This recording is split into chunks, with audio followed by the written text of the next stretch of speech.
જય માતાજી, જય હિન્દ, જય ભારત। હવે મિત્રો થોડા દિવસ પહેલા એટલે કે આજથી 4 થી 5 દિવસ પહેલા આરસીભાઈને એક ફોન આવેલો હતો મનસુખભાઈનો। હવે આ ફોનની અંદર એવું કહેવામાં આવ્યું હતું કે ભાઈ કોઈક દીકરા દીકરીનો વ્યવહાર કર્યો હતો। આ છે વડોદના અને આ ભાઈ છે જસદણના। આ મનસુખભાઈનું પૂરું નામ શું છે? મનસુખભાઈ નારાયણભાઈ ખાવડિયા અને કિરણભાઈ બાબુભાઈ વાઘેલા આમની દીકરી હતી અને આમનો દીકરો હતો। હવે ન બનવામાં નથી બન્યું, એકબીજાને ન ભળ્યું બરાબર।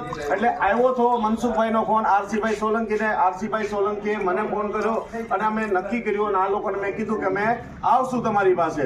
તો આ અત્યારની જે વાત જે છે અહીંયા રાજી ખુશીથી સમાધાન થઈ જાય છે અને મનસુખભાઈએ જે આપણે લગ્નમાં જે કોઈ વ્યવહાર હોય બરાબર, જે એને ચૂકવવામાં આવ્યો હતો, જે રંગ લીધો બરાબર, માંડવામાં ચૂકવ્યા હતા, જે ભર્યા હતા, એ પરત કિરણભાઈ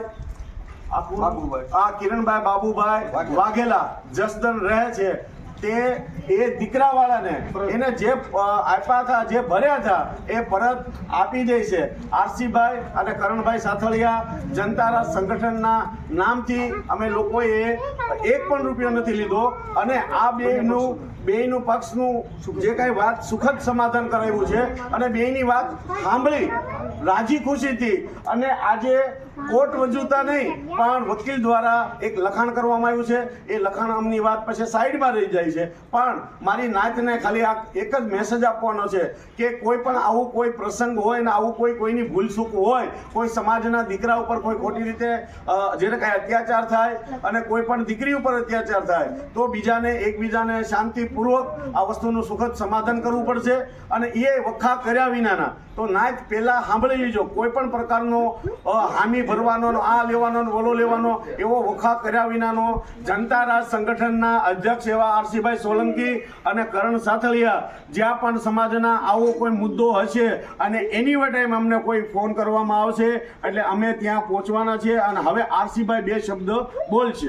જય માતાજી મિત્રો, હું છું આરસી સોલંકી। આજે બંને પક્ષોના ઘણા દિવસોથી જે કાંઈ દીકરી દીકરાના ન પસંદ આવવાના કારણે કે ન ગમતું એનો સુખદ સમાચાર થઈ શકે સમાધાન, એના માટે આજે જસદણની જગ્યામાં આવ્યા હતા અને અમારે કરણભાઈ સાથળિયા અને આરસી સોલંકી અને બંને સાથે મળીને જે એના 1,70,000 રૂપિયા જે આપણે મનસુખભાઈ નારાયણભાઈ જે આપણે કિરણભાઈને જે ભરેલા હતા દીકરી વખતે એ પૈસા અત્યારે અમારી સાક્ષીએ અને લાઈવ માધ્યમથી લેવો ભાઈ પૈસા હમણાં જે કાંઈ રકમ હતી એના પરત આપી દીધા છે અને સુખદ સમાધાન થઈ ગયું છે। ભવિષ્યમાં ગમે ત્યાં જાય એમાં કોઈ મનસુખભાઈ નથી કાંઈ પણ કરે તમે ભવિષ્યમાં પણ કોઈ એકાબીજા સામા મળે તો વેર પણ ઝેર રાખવા નથી અને દાદાની સાક્ષી હવે કોઈ પણ કોઈને દુઃખ સુખ જે કાંઈ થયું હોય બધું એ પરત થાય। તો જય માતાજી, જય રતન। જય માતાજી, જય રતન।